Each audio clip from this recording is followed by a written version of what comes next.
What, do you know what this picture is right here? Does that look familiar? It's a door latch. It's a door latch. Well, not quite. This is a... That's a lock. This sealed a very famous tomb, and the one inside, he looks like this. Oh. Any clues yet? King Tut.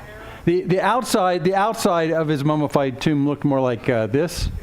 Oh, King Tut. King Tut, yeah. Tutankhamun, yeah. So that is the seal. That was a seal that was put across his tomb, and on the right side there's a clay seal that's got a message in it, and basically it says, who's in charge and who's the authority, and if you break this seal, you're actually against this person. So it basically says you break this seal and you defy the king. So they would do this so that you could seal something by the power of the king. So you knew. I mean, anyone can break this seal. If you have a knife, you can break the seal. So that's not the issue. The issue is if you break the seal, then you're bringing the entire power of this authority down on you. They are enforcing the seal not being broken. So you do it at danger of death because you're defying the king, and all the power that's at the king's disposal will take you out. So you think twice before you do this. So, when these guys excavated the tomb back in the early 1920s, I think it was 22 or 23, when they did this, they came across this, and they looked at each other and thought, well, should we cut this? So they took a lot of pictures first. This is one of them. So this picture was taken in 1922. And they took a picture of it, and they deciphered what it was said on that little clay thing on the right there, and, they sort of held their breath. And this is partially why there's been this myth about when they opened up King Tut's tomb, and people started dying. It's because we cut this cord, and he's getting people. Well, no, people started dying of natural cause. That has nothing to do with it. But this idea is what we need to build today. This idea of an ancient seal. This is a seal. And when they sealed Jesus' tomb, they did it like this. They would put sealing wax on one rock and another rock and put a cord in between, and it was easily broken. But what it was saying was, you break this cord, then you're bringing down the entire power and might of the government or the king on your head. So you better not do this. And so it's sealed. When the last time I was in Israel, I saw a similar kind of a thing. And the Western Wall, the Wailing Wall, where the Jews go and pray and stuff like that. On the very far left side of that Western Wall, there's what they call the rabbinic tunnels. There's some underground stuff. If you go to the far left, it's on the guy's side, not the gal side. Sorry, gals. So I thought, I'm going to go in there because I knew that if you went into the rabbinic tunnels there were some really interesting things. There's like a library just inside. This is just to the left of the Wailing Wall, sort of underground. A library in the front part where Jewish rabbis would go in and read and stuff like that. But then the tunnels would go far back in underneath the city and would go in crazy places. And I'd read about it. A friend of mine had been back there. So I thought, I'm going to go check this out. So I went down in there, went past the front end that has this library inside. It's got all these scrolls. They got all these guys, reading these things. And I went through that area, went back about 2 or 3 rooms back in this underground kind of area. And then in the very back corner of the last room, there was a door. And that door went into the rest of the tunnels. And I'm thinking, ooh. But the door was closed, and there was a seal on the door. And you know what the seal was? It was a rabbi's hat that had been put over the doorknob, saying, if you move this hat, you're bringing down this rabbi's authority on you. So all they had to do is just put their hat on it and say, by my authority, don't touch this hat or you're in trouble with me. It's the same kind of idea. It's easy to move the hat. It's easy to move the cord. But that's not the point. This is a signpost saying that the entire power of the authority is going to come down on you if you mess with this. That's ancient seals. Got it? Okay, so let's move forward into 2 Timothy, because we're going to need that in just a second. We're in 2 Timothy, and we're in chapter 2 still. Paul is writing his last letter, his last words to Timothy, so he's making them count. He's telling us the things that are right on the top of the list important, and that's where we jump in today. So we're in chapter 2, verse 14, and Paul says to Timothy, remind them of these things, the things we talked about last week, remind them of these things, and charge them before God not to quarrel about words. This is an important deal. Charge them before God. So he's not just saying, tell them it's not wise to do this. He's saying, tell them that God says, don't do this. So he's bringing down this gigantic authority from God. Don't do this. And what is it they shouldn't do? Don't quarrel about words. I laughed when I read this because I thought, well, in the world I live in right now, that's all we do in public is we quarrel about words. But I thought, there are important topics for us to wrestle over, and they are important. So is he saying that I don't want you to talk about important topics? So you have to look a little more closely here. So I looked into the background of these words right here, and these words, this little phrase right here, that's actually one word in Greek. It's this logomacheo. And the logo, you recognize as logos, word. And the makeo is the word that's used always for fighting. I mean, literally, if you've got a sword and a spear, you are makeoing. You're fighting. So this word means a fight about words. It's a word fight. You know what a food fight is, right? Right, okay. A food fight is where you take food and you throw it at each other. And you use the food for a purpose that it's not intended to. Let's see, food in Greek is trophe, I think. So it would be a trophe makeo. That'd be a food fight. So a word fight, a loco makeo, that's where you actually take words that aren't really meant to be fighting tools, but you use them to fight. You use them to fight. So when you fight, you engage in order to win and to hurt the other side so you can win. That's a fight. It's too bad we have to define that. That's a fight. You win by making the other person fail. And when you use words to win to make other people fail, that's wrong. That's the fight. He's saying we don't want to fight. We do want to engage on important issues, but fighting in order to make the other person fail or to hurt them, that's wrong. So he's getting at the fact that sometimes important issues devolve into these logomacheos. And I'm not happy with the fact that the ESV translates this as quarrel about words, because that's very proper. We shouldn't quarrel about words. No, this is a word fight. This is stabbing each other with swords of words and making them hurt and twist as bad as possible. That's what we're talking about. And that actually characterizes a lot of what goes on in public discourse today. People fight with words in order to make the other people hurt. And if they hurt enough, I win. If they die from a word battle, I win in the word battle. That's not right. And now, think about this. If you go back and you look at the life of Jesus, was Jesus ever in a logomacheo? Was he ever word fighting? Now, he talked sternly with some Pharisees, but was it a word fight? Or was it really a word redemption in a sense? It was strong talking, but it wasn't meant to destroy and hurt somebody. It was meant to somehow turn them around. So again, you can go back to the character of Jesus. You can figure out a little bit better what exactly he's talking about here, because Jesus never used words to hurt people and to harm them. It was really for redemptive purposes. But he still spoke really sternly. He was still really bold about what he said. And again, when you see some of the discourses in John, like around John 6, 7, 8, his discussions with the Pharisees, oh my gosh, it's in your face tough. It's tough stuff. But it was never a word fight. But it was bold, okay? So there's a discrimination we have to do. So he's telling Timothy, while Timothy is engaging for the gospel in this pagan area, don't let your discussions devolve into logomacheos, into fights with words. And tell them God does not want this. God does not want this. God does not want you doing this, harming other people with word fights.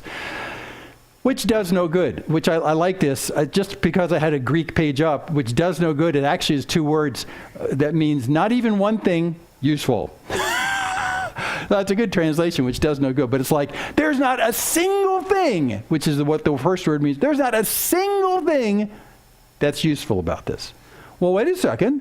What if it's a really important topic? Can't we do this? No. There's not a single useful thing about having a word fight. No. Not a single. But what if it's a topic that is so important? What if it's salvation? Can't I have a word fight about salvation? No. You can't have a word fight about salvation. But it's important enough? No. Because a word fight is meant to hurt the other person by you winning. You never argue someone into the kingdom with a word fight. Okay, so even if you look at the topic as saying, I think I need to be like that. No, you can be compelling, you can be bold, you can be frank, but a word fight, no. And it only ruins the hearers. Since I had the Greek page up, ruin in Greek is the word catastrophe. Now you're a Greek speaker. What is ruin in Greek? Catastrophe. And it's a word that's used, it's a battle word. So again, we're back to the battle ideas, right? Don't have a word fight, don't have a battle, because what it does when you have a word fight with someone else is it results in catastrophe, which in a battle sense was when you completely trash a city and burn it down and there's nothing left. It's just a ruin. It's just a ruin. So actually the idea when they translate ruin is good. In its literal sense, a ruin is the useless part of a city that's left after it's been trashed. It's a ruin. So word fights, regardless of the topic material, even the most important topics, word fights end up bringing ruin in people's lives. Why? Well, because a fight is aimed at bringing ruin to the other person, not bringing life to them. And that's what's different here. If you get in a heated discussion, I thought about this a lot because I get in heated discussions. If you get in a heated discussion, how do you know if you've crossed the line from just passionate engagement and you've crossed into a word fight? How do you know? How can you search your heart in that kind of thing? Because I got to tell you, it gets pretty darn passionate. Right, you get passionate. So where does it cross the line to word fight? It crosses into word fight if your heart says, I hope this hurts them, and they slink away in cowardly defeat. Because that's not for their best. All of your word engagements need to be redemptive for people. And sometimes that means speaking boldly. But if the intention of your heart is for their destruction, I hope they're destroyed by this. And you see this in the Twitterverse right now. Someone posts something, and someone comes back and says, oh, that response destroyed them, man. No, we should not be destroying people with words. Speaking clearly and boldly, yes. But if your heart, and you know it in the middle of it, you really know this, if your heart's intention is to hurt them and hope you win by hurting them, then you've crossed the line into a word fight. And it's not going to be redemptive for them. And in fact, what are the purposes of your words? Why are you even engaging? What are you hoping to accomplish in it? Are you hoping to accomplish a change of mind in them? No. You're hoping to prove yourself superior. It's all about you. So it's turned around. So again, anytime you're in a passionate discussion, ask yourself just straight up and pray to God. And this is what God, am I engaging right now passionately because I'm concerned for their best? Because I want them to come out on the best side of things? Or am I doing this hoping that they fail and they're ruined and I come out on the good side? You don't usually even have to pray about that because once you ask that question, you know. Yeah, the answer's there. You know what you're doing. So so there you go. Catastrophe. So he says, don't do that. Verse 15. So instead, do your best to present yourself to God as one approved, a worker who has no need to be ashamed. So talking to Timothy, and as a result of the ones working with Timothy, he says what you need to do as an antidote to these word fights is you need to go out there and you need to work harder in terms of understanding what you're talking about. As one approved, a worker has no need to be ashamed. Because when you're in a word fight and you've destroyed someone in a word fight, that's a cause to be ashamed. Because that's not what the words were for. The words were meant to be redemptive. God's given you, he told us this last week, he's deposited in you this good message. And that good message is not given to you as a deposit so you can go destroy people. I mean, when you even say it, it sounds just crazy. No, the point of that deposit, of what he's given to you, is to introduce the whole idea of a loving God and redemption, all that comes with that. So that's what we're talking about. So he says you need to be a better worker at presenting and being patient. You need to present yourself to God as a worker that's approved. So you're doing things the way that God would do them. That's what he's saying. And he says, here's what you need to work at. Rightly handling the word of truth. Okay, that sounds pretty nice. So as we're doing today, we're looking at the word. We're trying to be careful how we read it. We want to make sure we don't overstep or understep what it says. We want to be careful so that when we convey it to someone else, we're saying it accurately. And so he's saying to Timothy, you need to do that really well. But what's cool right here is the word that Paul uses right here for this right handling has messed interpreters up for a long time. And I'm not saying we have the answer now, but it's a fascinating word choice. I think when Paul was dictating this letter, he probably got to this and says, what I need you to do is this word, rightly handling. So what does he say? It's a fascinating thing. It literally, it's orthotomeo. Literally, ortho means straight, and tomeo means to cut. So he's using some kind of idiom that when he says it, Timothy gets it, But here we are 2,000 years, we're going, what? Timothy, you need to cut straight. Cut straight. Cut straight. Interestingly enough, if you look at other Bible versions, what do other Bible versions say? This is what ESV says, rightly handling. King James says, rightly dividing the word. That has caused problems for 400 years, that phrase. Because everyone has looked at that and said, rightly dividing the word. Well, I need to go in and I need to divide the word. How? Well, for one, actually, this is for quite some time in Christendom since the 1611 King James, was I'm going to divide the word based on the passages I think have only application to the first century and the passages that have larger application to any time. I'll divide the verses. So I'll divide and say, okay, those verses, those are only meant for the women in Corinth. Wink, wink. Those verses are meant for everybody, so we can take those for everybody, right? And so people would go through and saying, well, he says in 2 Timothy, he tells Timothy, you need to divide the word. I'm going to divide the word against what is locally applied and what's universally applied. No. That's not what the division is. There was division in there between, and this is historically, I'll divide it based on verses that apply to men and not to women. It was done. So it caused a lot of confusion because they said, if I need to be studious about dividing the word, how does the word need to be divided? Because after all, the word is orthotomeo. It means to cut straight. So I need to cut this straight. I need to cut the word and cut it straight. That's not what, it's an idiom, okay? This is a figure of speech. Here's how the figure of speech comes to be. New Living, I'll put New Living in there too. Correctly explains the word of truth. Well, that's better, and I think we're actually getting the translation in ESV. Those are really okay, but here's why it means that. For instance, if you're a tailor, okay, and you measure someone up. My great-grandfather was a tailor. I've got pictures of him as a tailor, with his little glasses down like this and sewing, stuff like that. And his last name was Metzger. Not a butcher. He was a tailor. I know. So Metzger means butcher, not a tailor. Anyway, he was a tailor. So he's a tailor, and he butchered the cloth. Well, it's interesting because when you're cutting cloth as a tailor, you get it all measured up, and then when you get ready to cut it, you make sure that you orthotomeo. You make sure you cut straight. And if you're a seamstress or you do this kind of stuff yourself, you know that measuring is one part of it. But when you cut, if you cut wrong, if you cut unstraight, if you cut off the marks, you got to throw that stuff away. So there's a certain level of care that's implied when you talk about cutting straight. And it's actually cutting that's tightly informed by the dimensions and the final purposes of what's going on. And most importantly, it's cutting straight so that the piece that you cut will fit with the other pieces. Because if it doesn't have to fit with other pieces, who cares? I mean, just make a poncho. You don't need to cut it straight. It's just a big piece of cloth with a hole in the middle. So, it's got a hood, and sometimes but you know what I mean? So really, it implies really strongly the idea of not only being carefully informed about how you cut, but doing it in such a way that it fits with the other pieces. That's why you have to be careful. When Dorothy was making some wedding dresses at our house, she made 2 wedding dresses? 3 wedding dresses. That's right, we have 3 daughters. 3 wedding dresses with this extraordinarily expensive fabric, right?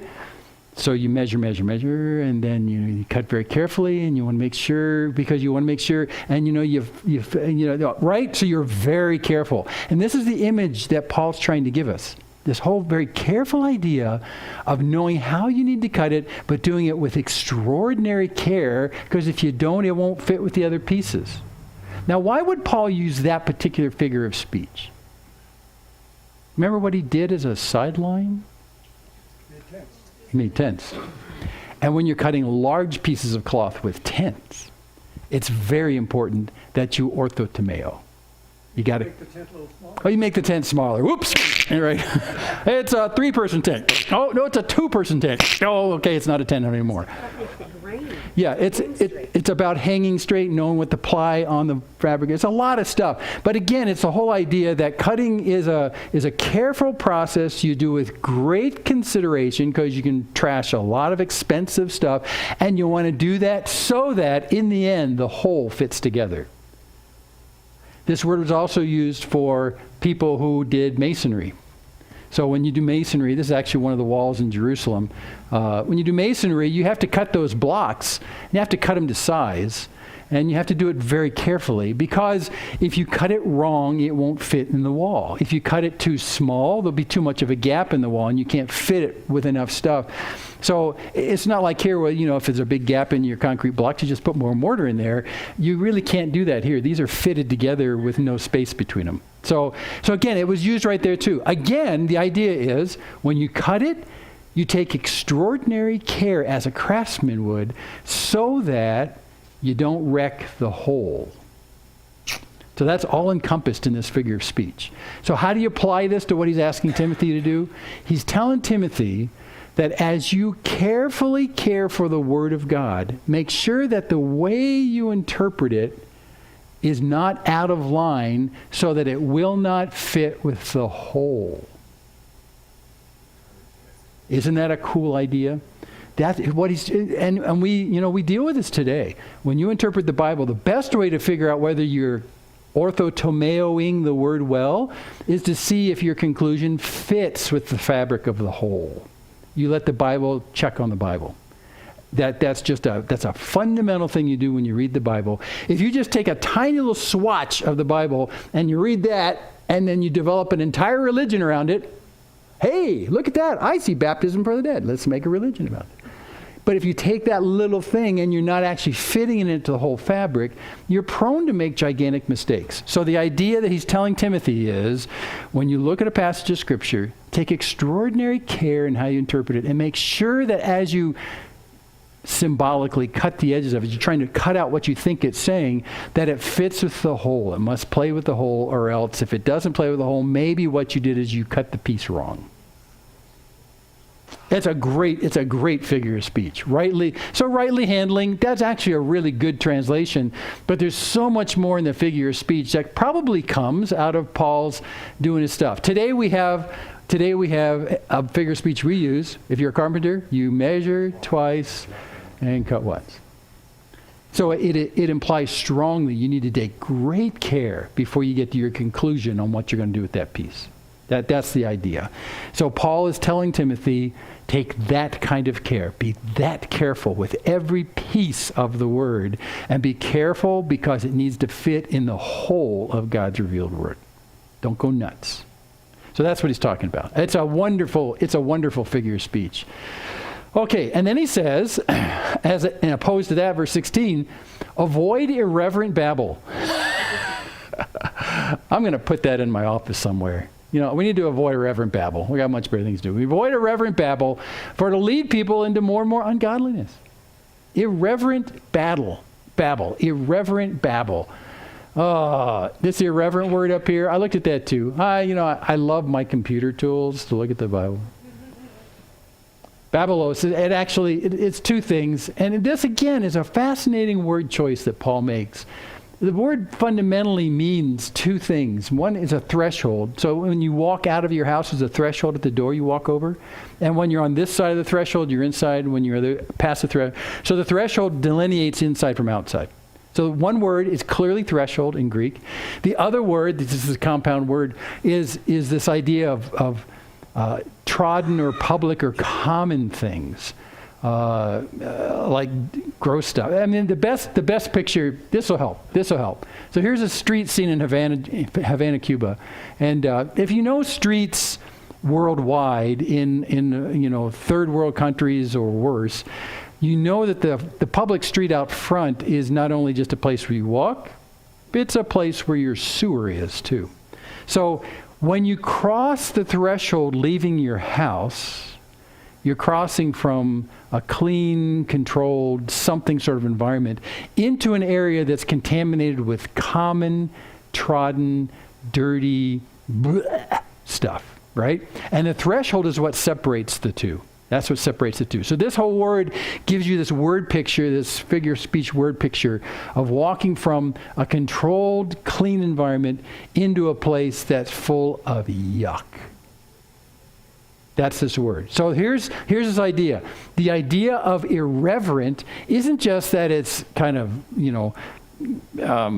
says bad things about God in that irreverent sense. It's talking about the fact that you're actually on the threshold here. You're on the threshold between, let's say, holy and grotesque.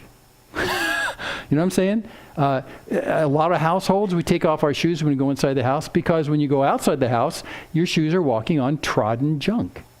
You know, this time of year when it rains a lot, I walk in from the front yard and I've got a lot of dead worms under my feet because they go all over our sidewalks. Sorry, I keep bringing up these bad images. But that's what we're talking about. This word really does mean the threshold between the holy, the set apart, the clean stuff, the reverent stuff toward God, and the stuff that is just yuck. Just yuck. And this is that threshold. It's almost as though you have one foot in each world.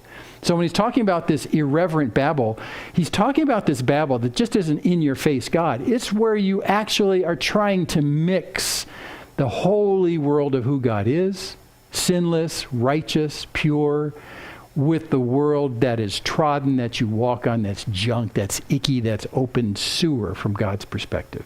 And you're actually straddling those two worlds. That's what this babble is. It's you're right on the threshold of mixing the holy and the unholy. So again, irreverent, not a bad translation, but it talks about that place where those two meet and you're actually straddling it. And that's what your babble is doing.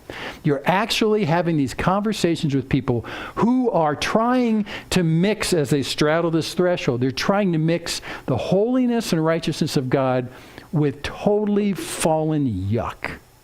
And that's the babble that you're having these conversations with. And you probably know what I mean, because when you talk with unbelievers about spiritual issues, you get this weird mixing of they think this is righteous and this is godly, but then they're dragging in all this yuck. That's Babelos. That's exactly Babelos. That's person's trying to meld these two worlds that they think are holy and righteous with these worlds that look right, but from God's perspective, it's just yuck. It's just yuck. For instance, if you're into a false religion that promotes two things simultaneously. One, that there is one God and creator and he's holy and all that kind of stuff. And two, that in order to impress this holy God, what you need to do is, work yourself to death and do all these good works. And between those two things, then your life will be okay between this holy God and the unholy you. And the unholy you will be more approachable to God or be more worthy to God, depending on how much things you do. Well, we know that second part of that doing these works, we know that from God's perspective, that's yuck. All your works are dirty, filthy rags. And in that filthy rags word, it does mean something that is actually repulsive. Repulsive.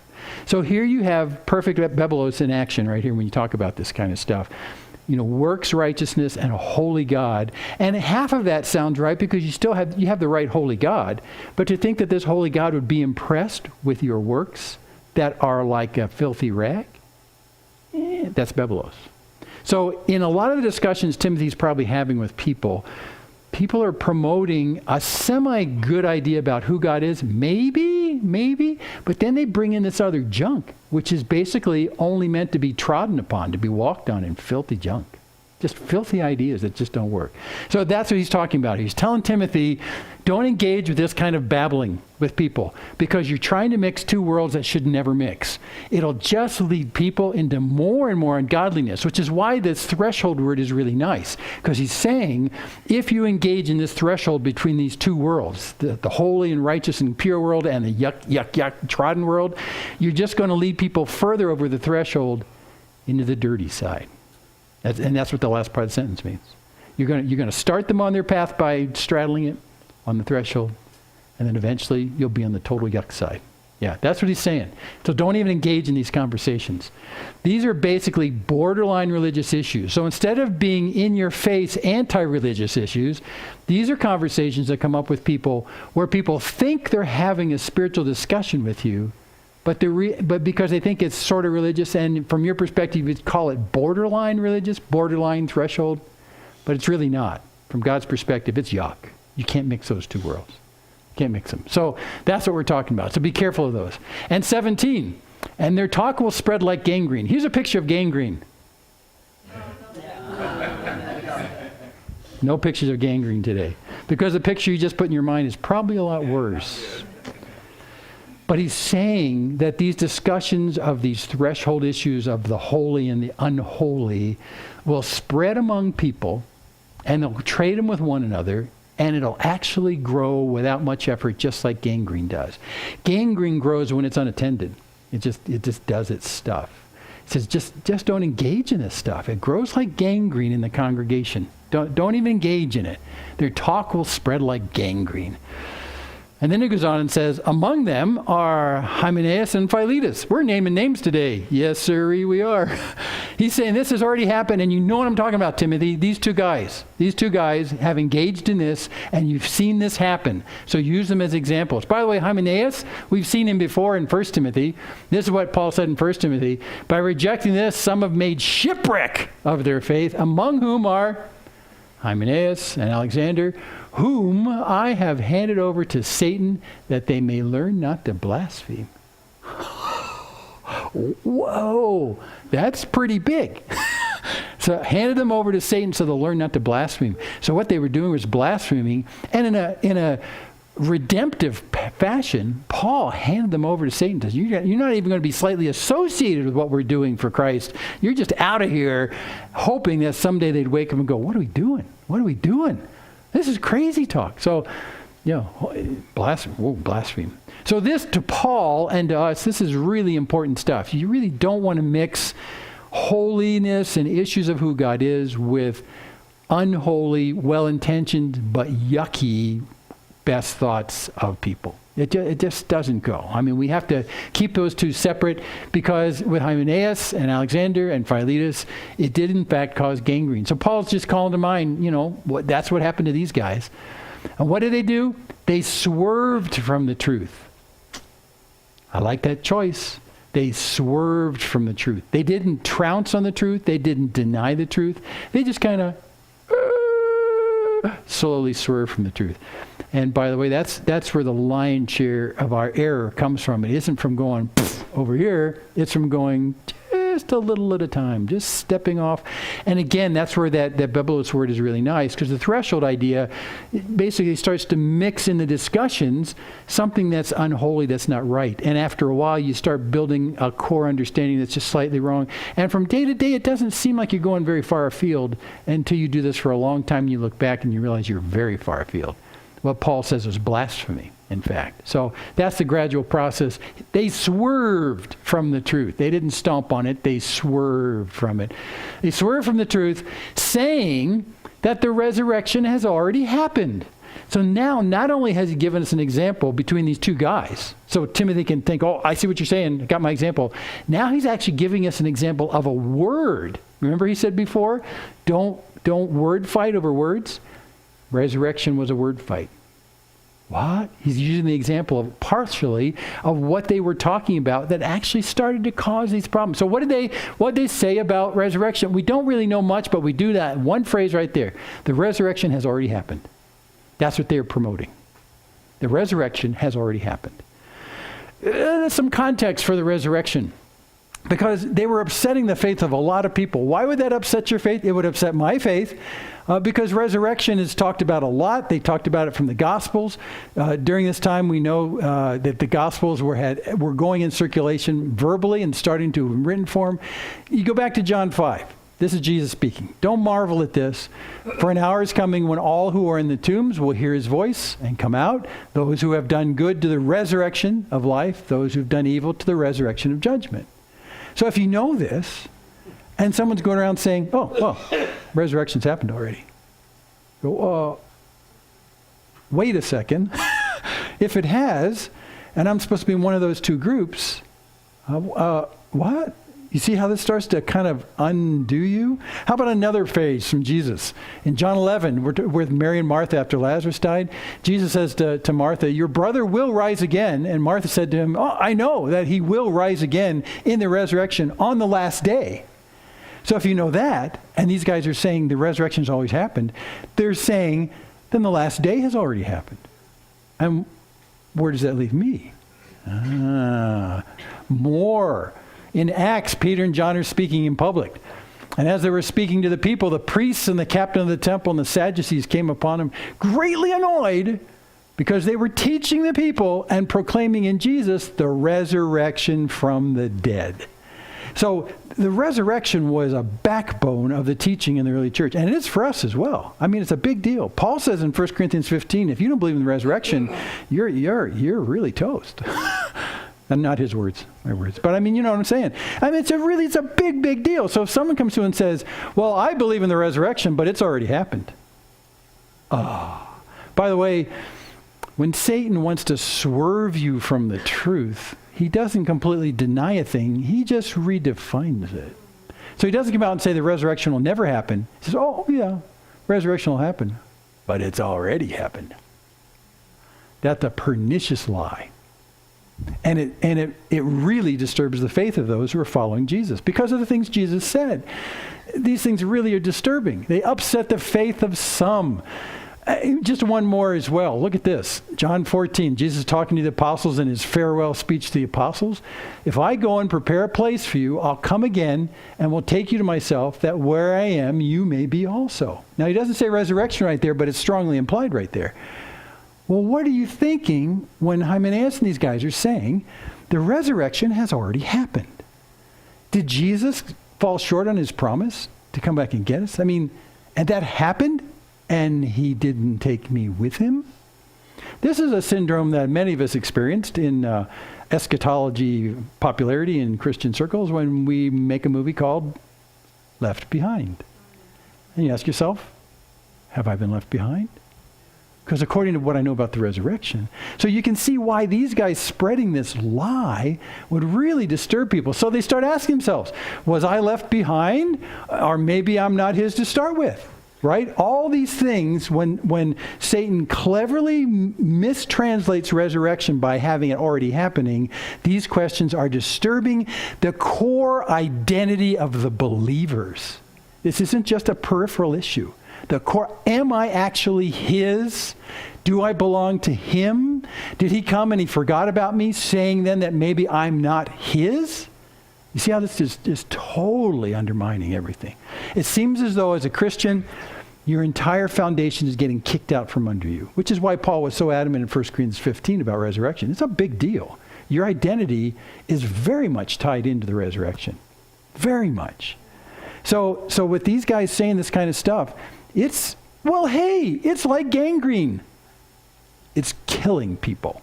It's bringing death in the peripheries of the body, and it's moving in and killing more. I mean, it's just horrible stuff.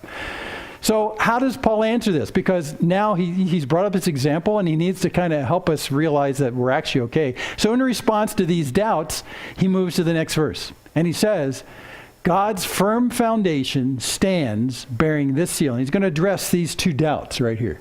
By the way, here's the seal. Dun, dun, dun, dun. So remember, he's going to tell us something. God's firm foundation stands. So remember I said, if someone kicks the resurrection out from under you, it feels like your foundation's gone away. No. God's foundation stands. And it's been sealed. Which means what? We're thinking like ancients and seals. It means that this foundation, like that seal, is something that cannot be changed based on the power and authority of God. Get it? So it's sealed. It's not going to change. No one can change this. You know, Tutankhamun's seal can be cut, but God's seal cannot be cut. When God says, I have all the power and authority of heaven behind this foundation, then no Hymenaeus in the world can challenge us because I've got my seal and the authority of heaven behind this. Can you feel it? So he says, what is that foundation? Look at this. The foundation is this. The Lord knows those who are his. So if those statements about the resurrection are causing you to doubt whether or not you're his seal is no. God knows whose are his. And you don't have to doubt that. You don't have to doubt that. If someone assaults your world and your identity based on any issue, for them, the resurrection happened already. You can say, well, I don't have to doubt whether I'm God's. He knows. God knows. I'm good with that. We're done. So it's sort of, in that particular case where doubt starts to rise up, you have the words of Hymenaeus, who's bringing in this trashy, trodden, bad idea, and the very foundation based on the seal of God himself that, nope, I know. So who do you believe, whether you're God's, Hymenaeus or God? Paul says, believe God. God knows whose are his. Shh, don't sweat it. Now, he adds one more phrase right here, which helps us a little bit, not because it helps us understand whether God's sure about that, because God is sure about whether you're his. He's sure about that. But sometimes you can use some indicators in your own life to know whether you're his. And so he'll bring that up next, because that helps. But just before I show you that, if you want to know where this phrase comes from, because this is a quote from the Old Testament, it comes from Numbers 16:5. So if you got some spare time, go read Numbers 16. Not just verse 5. Read all the chapter. It's very interesting because there was a power struggle between Moses and some guys who said that Moses wasn't really God's guy. And in this power struggle that happens, they challenge Moses and they say, Moses, you're just doing this because you want to elevate yourself, man. You are not God's man. We are. It's a great conflict. I mean, you'll enjoy reading Numbers 16. And then this gigantic show. I don't want to spoil the plot, but this great showdown comes down and Moses says, well, we'll see if God can tell us who is his and who's not his. Got to read number 16. It's great. But that's where this phrase comes from. God knows whose are his. And in number 16, God makes it very clear who's his. So there is really no ambiguity in God's perspective. So he adds one more thing here, and it really helps us in terms of understanding ourselves. Let everyone who names the name of the Lord depart from iniquity. What? How does that help me? Well, because those who follow Jesus are perfect and never sin. Good. Chuckle right there. That's a chuckler. No, we do sin. But what is transformed about the followers of Jesus is they've turned their face away from sin and they're on the process of walking away from it. And that's really pretty unique for believers because there is this persistent strain of sin that seems to be in our flesh. And the Christian life isn't about making ourselves cleaner. It's about saying, I'm just done with that. And asking God to take care of that body of sin. So Christians are the ones who said, I don't want that anymore. God, I'm walking. It's like you turn your face away from that and saying, God, I need you to take care of it because I'm departing. So I'm departing from that. Depart from iniquity. So one way, if you're kind of doubting whether or not you're his, is to say to yourself, did God change my heart to such a degree that now my heart's desire is to depart from iniquity, not to partake in it anymore? But actually to depart. This is a statement of process. It's not a statement of destination. You're departing from iniquity. Now, if your experience is like mine, that was one of the things early in my Christian walk, and even today, that surprises me. It surprises me. Because it's not a matter of God saying, here's my list of do's and don'ts, so you better buckle up, buddy, and do the list, do the don'ts do the do's, all that kind of stuff. You got to do the list. That's not really what Christianity is all about. Because what happened is God sort of did a weird thing in my heart where he changed my taste for sin, for particular kinds of sin in particular. And I've talked about this before. I mean, as a young Christian, when I became a believer, I used lying to my great advantage. A lot. A lot of us still do. When you're in an awkward situation or something's going to make you look bad, you kind of bend the truth a little bit, that kind of stuff. But I was a wholesale user of lying. I mean, I was pretty good at it. To this day, I wonder how many people said, yeah, right, whatever, Jim. I think a lot of people did that. But I valued sin. It had a great purpose in my life.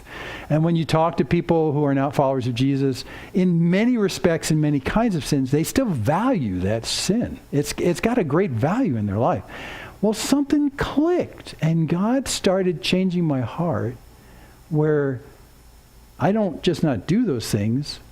I find them dirty things running in the streets that I don't want to walk in anymore. I mean, I really have this bizarre distaste for that stuff. Where did that come from? It's not just me not lying and not pursuing that stuff. They just really make me go, bah. So God now has changed my heart so that the attitude of my life has shifted where I'm actively in the process of departing from sin because he's changed my heart. Now, I'm not successful all the time in walking away from it. It still kind of gets on my feet as I walk through the trodden mess of the world. I mean, it gets on me. And when that happens, I go to God and say, God, I don't want that to be part of who I am, because I find that's just as distasteful to me probably as it is you. Probably not quite as much, but still, part of my heart that's transformed acts like your heart in terms of the disgust over that. That is a remarkable supernatural transformation inside. And that's what he's saying right here. So if a Hymenaeus comes to you and says, the resurrection has already happened, neener, God's forgotten about you, you probably weren't even God's to start with. Who do you think you are, thinking that God is concerned with you or loves you? He's come and gone. He's left you behind. Well, no, God didn't make any mistakes. He knows whose are his. And I know that he's changed my heart. And I can tell because I don't embrace that stuff anymore because I don't want to. That is a dramatic change. And that's what he's saying right here. So these things form foundations in our life so that the half-truths, which are full lies from the Hymenaeuses in the world, don't undercut our foundations in the Lord. They don't. So especially in those things where people bring doubt about whether or not you're his, you can go to God and say, God, I know I'm yours, and I know you are not confused. God knows whose are his. There we go. And there's a whole host of other things that have changed in my life since I've been following Christ that are really pretty supernatural. You shouldn't use the word pretty in front of supernatural. They're supernatural. They're things that I didn't orchestrate, things that God's done. And you might have different things than me, but there is something that has changed. And that's a thing that I see down in that second sentence. There's things that have changed in you, that he's wrought a change in you. I see this in other people's lives, and I celebrate with them and go, wow, look at that. Look at that. When people struggle with sin and we're talking about it, and they say, what do? I just need to do it harder so I don't do it anymore. I say, well, let's go to God and say, God, I need you to extract this out of my life, because we are both sitting here saying we are both unhappy about this sin because we both just think it's gross. And God's changed our heart to look at that sort of in a way that he does. It's gross. That's a change that God does. God's the one who deals with sin in our life. God's the one that changes our heart in regarding to sin in our life, even if we're not capable of extricating ourselves from the stuff we're walking in. Okay?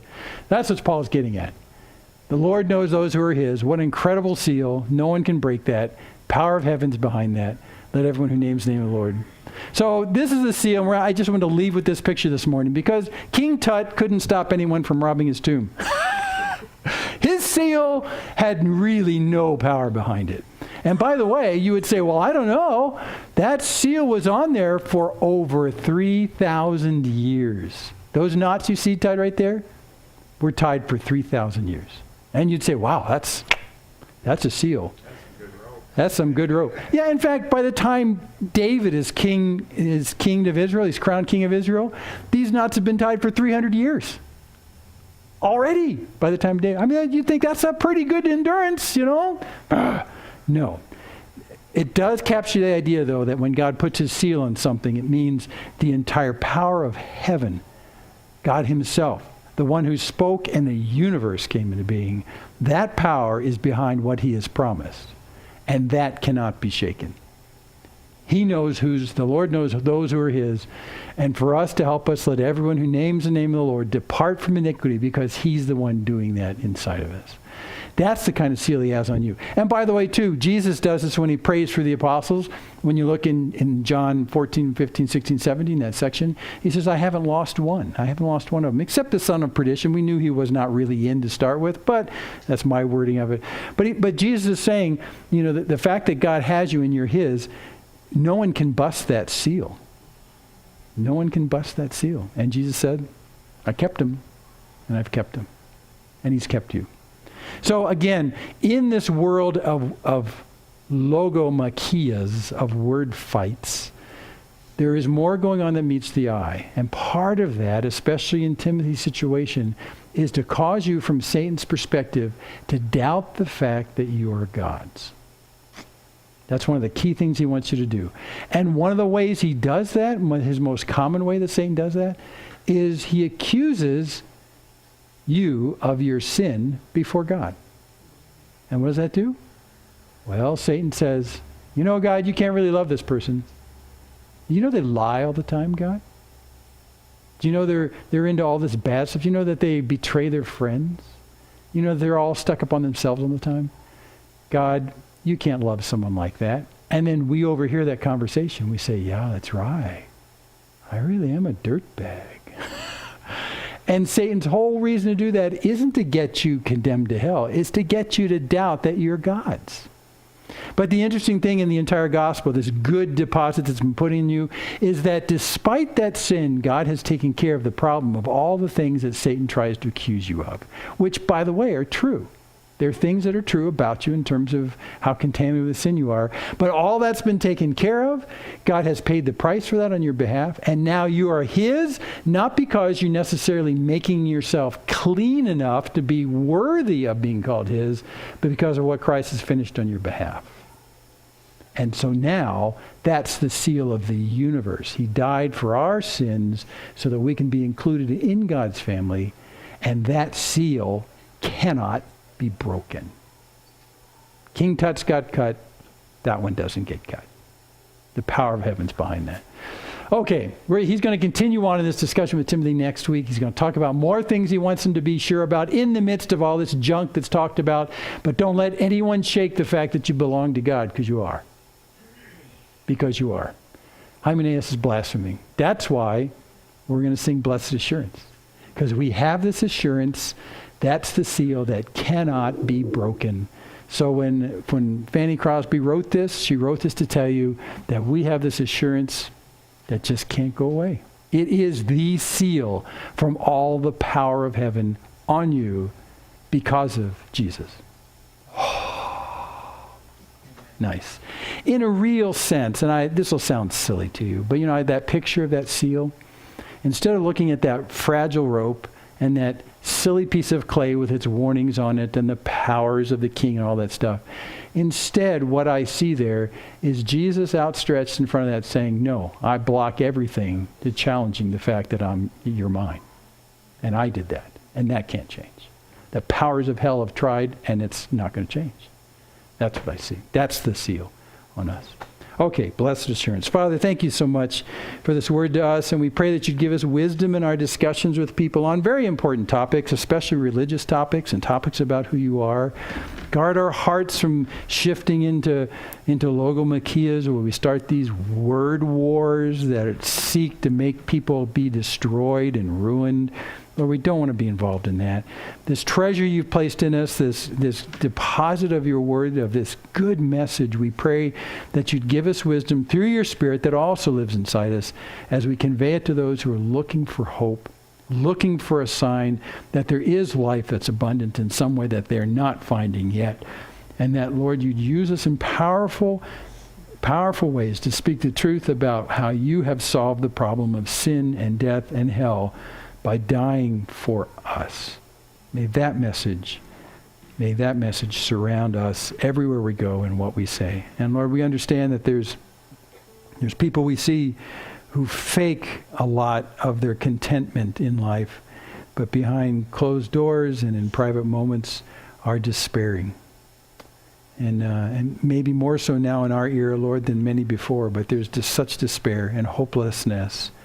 And Lord, I pray that you would give us divine appointments with people who need to hear this good message. And so that we might give an understanding that there is a God that loves them and has dealt with the problem of their sins. So Lord, thank you for including us in your plan. Thank you for having us here in this place and in this time. Glorify yourself in mighty ways, we pray in Jesus' name. Amen.